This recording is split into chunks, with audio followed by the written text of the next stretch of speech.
अस्सलाम वालेकुम, मैं हूं दिन इम्तियाज़ और आप देख रहे हैं तख्ती ऑनलाइन। कुछ अरसे पहले आपने ये खबर सुनी होगी कि साइंसदानों ने एक बायोलॉजिकल रोबोट बना डाला। इस रोबोट को जीनोबोट कहा जाता है और इसकी जो सबसे मुनफरद बात है वो ये है कि ये जिंदा सेल से, मेंढक के स्टेम सेल से बनाया गया है। इस रोबोट में कुछ खसूसियात थी जो वक्त के साथ हमें नज़र आना शुरू हो गई और पहली खसूसियत ये थी कि ये अपने आप को मल्टीप्लाई करना शुरू हो गया, यानी अपनी कॉपीज़ बनाना शुरू कर दी इसने। आखिर इसको कैसे पता चला कि इसने मल्टीपल कॉपीज़ बनानी है? जी हाँ, ये ट्रेट इसमें डीएनए कोड की वजह से आया, जीनोमिक मटेरियल जो मेरे अंदर, मेंढक के अंदर और हर जानदार के पास है।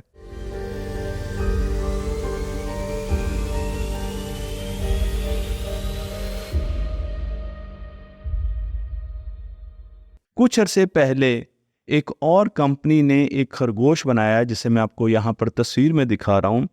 और इस खरगोश की खास बात यह है कि इसके भी छोटे से टुकड़े से आप इसकी मल्टीपल कॉपीज़ बना सकते हैं। अब आपका सवाल ये होगा कि क्या इसमें भी डीएनए मौजूद है?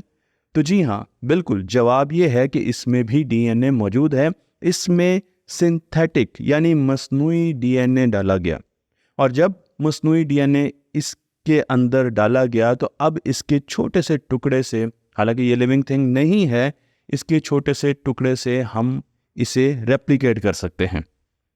डीएनए को अब मेमोरी के लिए इस्तेमाल किया जा रहा है। हम डीएनए की खसूसियात को समझ रहे हैं और अब साइंसदान इस चीज़ पर बहुत ज़्यादा रिसर्च कर रहे हैं कि किस तरीके से इंसान के जीनोमिक मटेरियल में डाटा स्टोर किया जा सकता है। डाटा की जहाँ पर बात होती है तो मैं आपको बताऊं कि जिस तरीके से हम तरक्की कर रहे हैं, हम बहुत ज़्यादा डाटा प्रोड्यूस कर रहे हैं। 2020 के बाद से आप इस ग्राफ को देखें तो आपको अंदाजा होगा कि हम कितना ज़्यादा डाटा प्रोड्यूस कर रहे हैं, मैनी फोल्ड्स। 2025 में एक तखमीने के मुताबिक तकरीबन 200 ज़ीटाबाइट डाटा इंसान प्रोड्यूस करेगा। अब इस डाटा को हमने कहीं सेव भी करना है, तो अगर डाटा जनरेशन इतनी ज़्यादा हो रही है तो डाटा स्टोरेज भी तो उतनी ज़्यादा अच्छी होनी चाहिए। आपको ज़ीटाबाइट के बारे में अगर मालूम नहीं है तो फ़र्ज़ कीजिए कि आपका पसंदीदा टीवी शो 1 घंटे का है और अगर वो आप 12.5 करोड़ साल तक देखें और उसको सेव करते रहें तो 1 ज़ीटाबाइट हार्ड डिस्क आपको चाहिए। इससे आपको अंदाज़ा होना चाहिए कि 1 ज़ीटाबाइट कितना ज़्यादा डाटा स्टोर कर सकता है। लेकिन हम जब इतना ज़्यादा डाटा प्रोड्यूस कर रहे हैं तो अब बड़ी बड़ी ऑर्गेनाइजेशन को परेशानी इस बात की है कि हम इस डाटा को स्टोर कहाँ करेंगे। मैं आपको लेकर चलता हूँ हॉलीवुड, जहाँ के बारे में एक आर्टिकल लिखा गया कि अब हॉलीवुड के पास इतनी कैपेसिटी नहीं है कि वो अपनी पुरानी फिल्में स्टोर कर सके, इसलिए वो अपनी पुरानी फिल्मों को अब आहिस्ता आहिस्ता ख़त्म कर रहे हैं। फेसबुक हो या ट्विटर, सबको डाटा स्टोरेज के इश्यूज़ का सामना है, लेकिन हमारे पास एक ऐसी बायोलॉजिकल टेक्नोलॉजी है जिसमें हम ये डाटा स्टोर कर सकते हैं। जी हाँ, मैं डीएनए की बात कर रहा हूँ। हमारी बॉडी में 37 ट्रिलियन सेल्स होते हैं ऑन एवरेज। मेरी बॉडी में, आपकी बॉडी में 37 ट्रिलियन सेल, और हर सेल के न्यूक्लियस में डीएनए मौजूद होता है जिसके मेन 4 न्यूक्लियोटाइड्स होते हैं। मैं आपको यहाँ पर न्यूक्लियोटाइड्स दिखा भी रहा हूँ। तो ये जो बिल्डिंग ब्लॉक्स हैं जिनके साथ हम मुख्तलिफ कम्बिनेशन बनाते हैं एक डीएनए के, वो आपको यहाँ पर ATCG दिखाया जा रहा है। एक सेल में 4 बिलियन पेयर न्यूक्लियोटाइड्स के बनते हैं और वो डीएनए के सीक्वेंस बनाते हैं, 4 बिलियन। तो अब आप देख लें कि एक सेल के पास कितने कम्बिनेशन है। इन न्यूक्लियोटाइड्स को अगर हम 0 और 1 की बिट से चेंज कर दें तो हमारे पास बहुत डाटा स्टोरेज की कैपेसिटी होगी। अगर एक सेल के इन तमाम कम्बिनेशन को हम पेपर्स पे लेकर आएँ तो कितने पेपर चाहिए एक सेल के सारे न्यूक्लियोटाइड के कम्बिनेशन लिखने के लिए, जो कि 4 बिलियन है।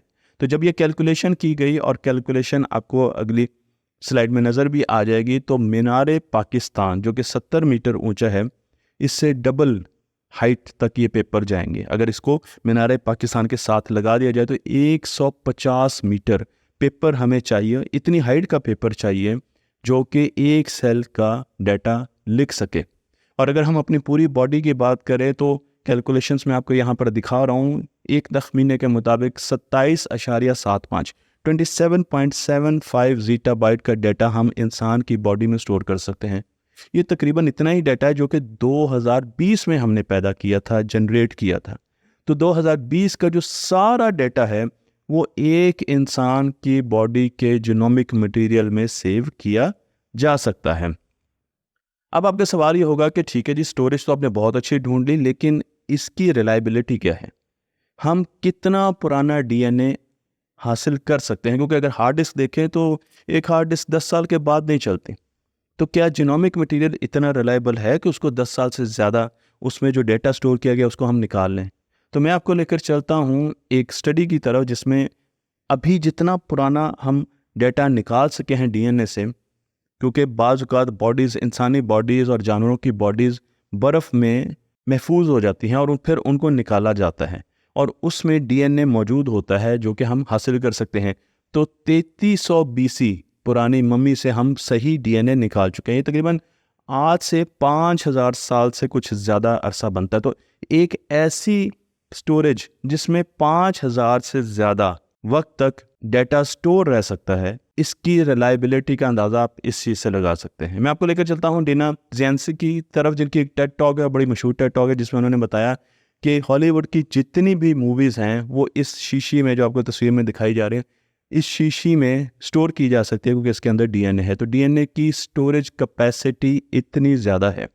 अगर डीएनए की स्टोरेज कैपेसिटी इतनी ज़्यादा है और हमें पता है कि इसमें बहुत अरसे तक डेटा स्टोर भी रह सकता है, तो फिर तो हमें डीएनए को स्टोरेज डिवाइस के तौर पे इस्तेमाल करना चाहिए। बहुत सी रिसर्च हो रही है, लेकिन अब एक ब्रेक थ्रू हुआ है। मैं आपको लेकर चलता हूँ चाइना की एक university, centre of quantitative biology, peeking university के इस अदारे की तरफ, जहाँ पर काम कर रही हैं एक साइंसदान लॉन्ग कियान।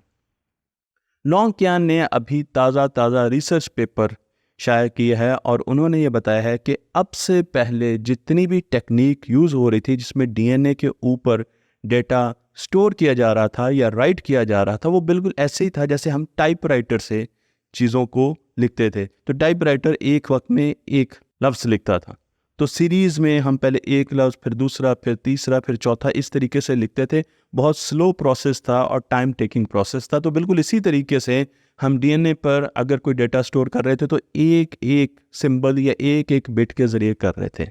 लेकिन अब इन्होंने एक ऐसी टेक्निक बनाई है जिसके ज़रिए हम प्रिंटर की तरह प्रिंट कर सकते हैं डेटा डीएनए पर। और प्रिंटर आपको पता है कि पूरे पूरे पेजेस प्रिंट कर देता है।